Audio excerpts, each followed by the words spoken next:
Hey, and welcome back.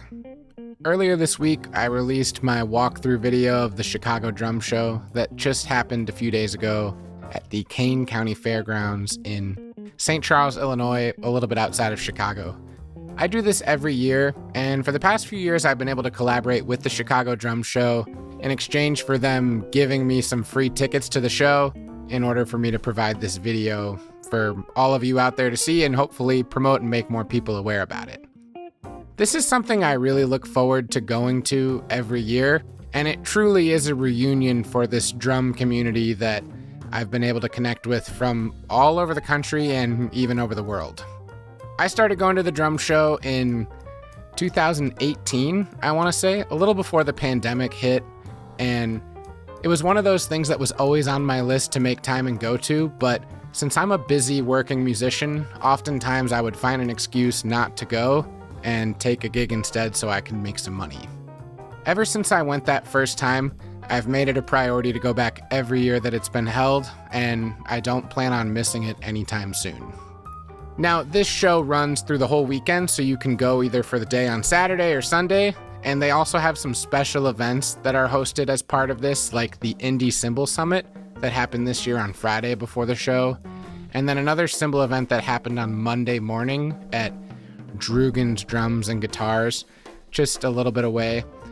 Since that video has come out on my channel a few days ago, I've gotten plenty of questions about what I picked up personally for myself, and I thought it might be fun to share some of the things I decided to purchase this year and tease a few videos that'll be coming up on the channel down the road. So, unlike years past, I kind of spent some time generating a list of some vintage parts and pieces I needed for upcoming projects because this show is a great place to find any little odd and end, and there's booths that have just like tables full of parts, tons of old Ludwig stuff, Gretsch, Slingerland, Rogers. I was able to find one of these, a Ludwig Blue Olive badge for $15, which I need for a snare drum project that'll be coming soon. I don't want to say too much about it, but I have a ton of old Ludwig parts on hand, and I just didn't have any spare badges. For me to find one of these on eBay or Reverb would probably cost more than $15, and then I'd also have to ship it. And when you're at the drum show, you can actually pick through a bin of these and pick the one that you like that's in the best condition. So that was really nice. There were a few parts I wasn't able to find or just didn't want to pay that much for, but I think this is going to come in handy very soon.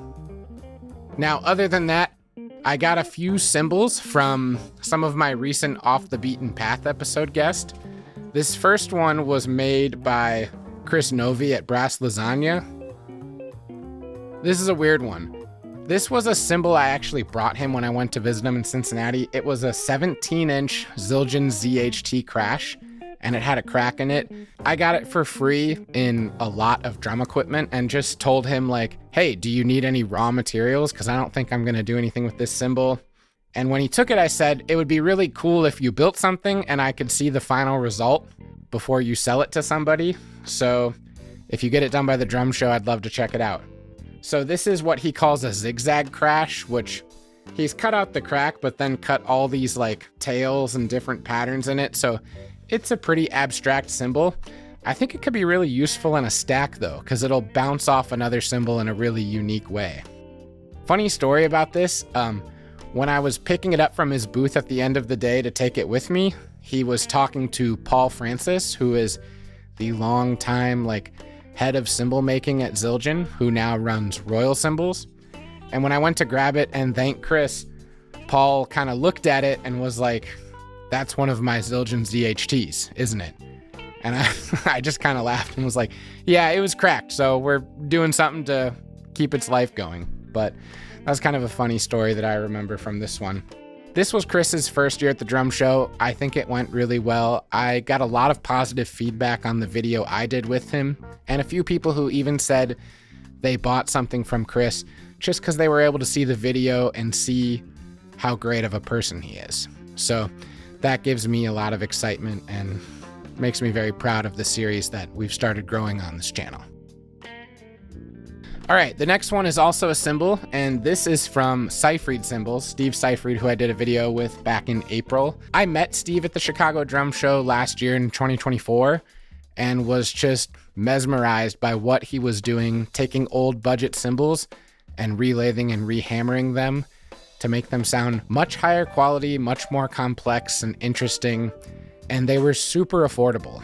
So I have a few different ride cymbals from him, one that I bought at the drum show last year, a couple that he reworked for me as part of the video we did, and then a set of hi-hats that I bought while I was out visiting him in Cincinnati back in March.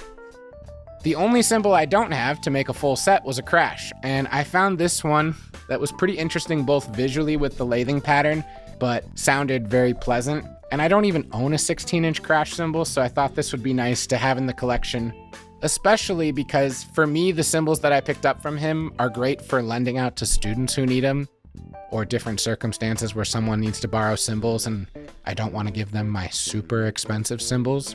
So this is nice to have in the collection, and I was happy to support Steve again.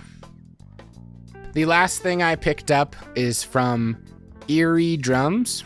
I don't know too much about them. I know they're associated with Witt drums, and if you know about them, they are what are called semi-solid drum shells. So they are 2-ply and kind of similar to the steam bent process, but also have some elements of a ply shell in them. What I love about going to the drum show on Sunday, the final day, is that is your time to score some deals. And I've seen him there for the past 3 or 4 years and never picked up a shell, but was always interested in what he was doing and how affordable his shells were. So at the end of the day Sunday, he was changing his prices a little bit to get the inventory cleared out. I think at the beginning of the show, he was charging like $100 a shell, which is a steal in my opinion. And then at the end of Sunday, he was advertising he'll do 2 for $75. And then as me and my buddy went up to talk to him, because we were each going to get one and do that 2 for $75 deal, he told us that if we each bought 2 shells, he would do 2 for $60. And then as an added bonus, he would throw in a 3rd shell for free. So I paid $120 for 3 drum shells that are all pretty amazing and is going to keep me stocked up on shells to work with for future build videos for a while, I'm assuming. So this is the first one. This is a 13 by like 5.5 inch deep shell, and it's made of cherry wood, which is something I see a lot of builders using and I've never experimented with, so that'll be fun. This next one is a fun one. It's what he calls his Neapolitan shell, and it has 3 layers here on the outer ply: walnut, maple, and oak, I believe. This is a 14 by 6.5 inch shell, and in addition to these shells being pretty well finished, he's already cut bearing edges on all these, which is going to save me some work, which is nice. And the final shell is a 14 by 7, and I'll have to remember this, what he told me. It's called the Tree of Heaven, which sounds quite mystical. I don't know much about if that's related to maple or ash. It looks a lot like ash to me, just with the deep grain in the wood, but it is from the Tree of Heaven, so I couldn't pass that up. And I don't know if I've ever owned a drum that is 7 inches deep, more than 6.5, so I think this will be one that I end up keeping. I can't imagine after I put all of these drums together that I'm going to keep them all in my collection, so maybe there'll be a cool opportunity where I can make them available to some viewers of the channel, and if you want to buy one from me to help offset the cost, that would be cool. I don't know, but stay tuned for those down the road on the channel. And once again, if you've never been to the Chicago Drum Show, I would highly encourage you making the time to go visit, even if you're from out of the Midwest. Last year, I was able to meet a number of people who watch my stuff and came up and said hi and let me know they enjoy it. People from California, people from around the Midwest, from the South. And it was really humbling, and it's something I look forward to every year. Not as much to feed my ego, although that is pretty cool, but it's funny that like these people that I don't really get to connect with in a visual way, other than occasionally seeing their comments, when I get to meet them in person and put a face to the profile, it's pretty rewarding for the work I do here on the channel. If any of you were able to make it out to the show, I'd love to hear your opinions, and keep your eyes peeled with the Chicago Drum Show for an announcement on their dates for 2026.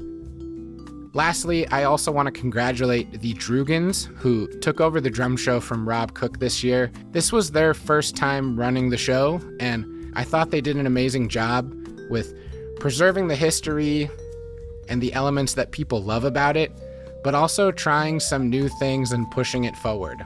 I'm sure this was very much like a learning process year for them, and I'm really excited to see what they can do in 2026 after having one cycle of it under their belts. So you can follow them, you can follow Chicago Drum Show. I'll have links for all that stuff down in the description here, and until next time, thanks.